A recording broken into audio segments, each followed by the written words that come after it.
नमस्कार दोस्तों। तो कैसे हैं आप दोस्तों। आज की कहानी का नाम है जमीन से निकला हुआ आतंक। दोस्तों ये एक जिन्न की कहानी है। तो शुरू करते हैं आज की ये हॉरर स्टोरी। दोस्तों मेरा नाम आलिया हैदरी है और मैं इलाहाबाद की रहने वाली हूँ। मेरा निकाह रफ़ीक हैदरी से 5 साल पहले हुआ था। अल्लाह ताला की दुआ से हमारे 2 प्यारे बच्चे भी हैं। बड़े बेटे का नाम आमिर और छोटे बेटे का नाम सलीम है। मेरे शौहर मंडी में सब्जी तरकारी बेचने का काम करते हैं। हमारी आज से लगभग 5 साल पहले लव मैरिज हुई थी और हम दोनों मियाँ बीवी ने परिवार के सच्चे सुख संतोष को छोड़कर जिन्नात से दौलत पाने का रास्ता चुना और अपनी इसी गलती के कारण आज हम खून के आंसू भी रो रहे हैं। मैं इतनी डरी हुई हूँ कि दिन में कई बार जान देने का भी ख्याल आ जाता है, पर अपने शोहर और बच्चों की खातिर और देखकर जिए जा रही हूँ। और मेरी अम्मी और अब्बा मेरी शादी के खिलाफ थे क्योंकि रफ़ीक की कमाई बहुत ही ज़्यादा कम थी, पर फिर भी मैंने दिल के हाथों मजबूर होकर रफ़ीक से निकाह कर लिया था। हमेशा छोटी छोटी ज़रूरतों को लेकर रफ़ीक से मेरी आए दिन रोज़ ही बहस होती ही रहती है। सिर्फ प्यार से कभी भी घर नहीं चलता है, ये एक सच में हकीकत है।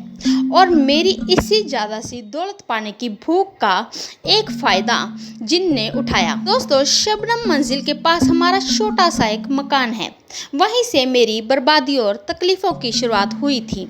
निकाह के बाद से ही मुझे रात के सन्नाटे में एक बुजुर्ग पहाड़ी के इंसान की आवाज़ सुनाई देती थी और मैं दिन प्रतिदिन ये सिलसिला बढ़ता ही जा रहा था।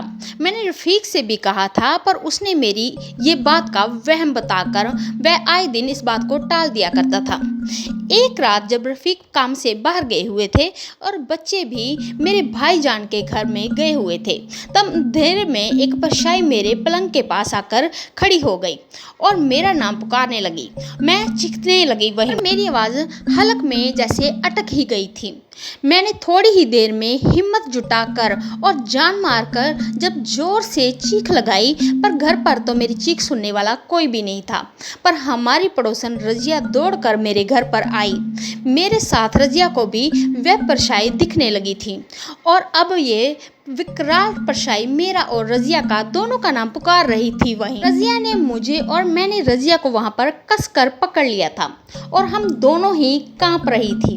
कांपती आवाज में उस परछाई ने मैंने पूछा कि आखिर तुम कौन हो और क्या चाहती हो हमसे। उसने जवाब दिया कि मैं इतना ही कहा कि वह इस ज़मीन के नीचे ही रहता है और उसे कुछ देना है मुझे। फिर उसने कहा अपना तोहफा बाहर निकाल लो। इतना बोलकर वह परछाई वहाँ से गायब हो गई। मेरी तो खुशी का ठिकाना ही नहीं रहा। अब मुझे यकीन हो चला था कि इस ज़मीन के नीचे जरूर कुछ खजाना गड़ा हुआ है। मैं और रजिया वहीं पर कूद कूद कर नाचने लगी। मैंने रजिया को भी कुछ हिस्से देने का वहां पर वादा कर लिया और तुरंत ही वहां से पलंग हटाकर रजिया की मदद से मैं ज़मीन खोदने लगी। सुबह 4 बजे तक पूरे रूम में 1 मीटर तक हमने लंबा गड्ढा खोद डाला था, पर हमें ज़मीन से कमबख्त मिट्टी और पत्थर के अलावा कुछ भी ना निकला। हिम्मत हार कर हमने गड्ढा फिर से वहीं पर पैक करने का फैसला कर लिया और गुस्से में आकर गड्ढे में जब आखिरी बार कर दिया, तभी एक गड़ी हुई कांच की बोतल फूटी और उसमें से आवाज के साथ गर्म हवा निकली जो कि सीधी मेरे अंदर जाकर घुस गई। पिछले साल हुए इस वाक़े के बाद मेरी जिंदगी जैसे जहन्नुम ही बन गई थी और इसके बाद मैं कितना भी खाना खाऊं मेरा पेट ही नहीं भरता था। बार बार मुझे नशा करने का दिल क्या करता था। खून की गंध मुझे अच्छी लगने लगी थी। लोगों से मिलना जुलना मैंने छोड़ दिया था।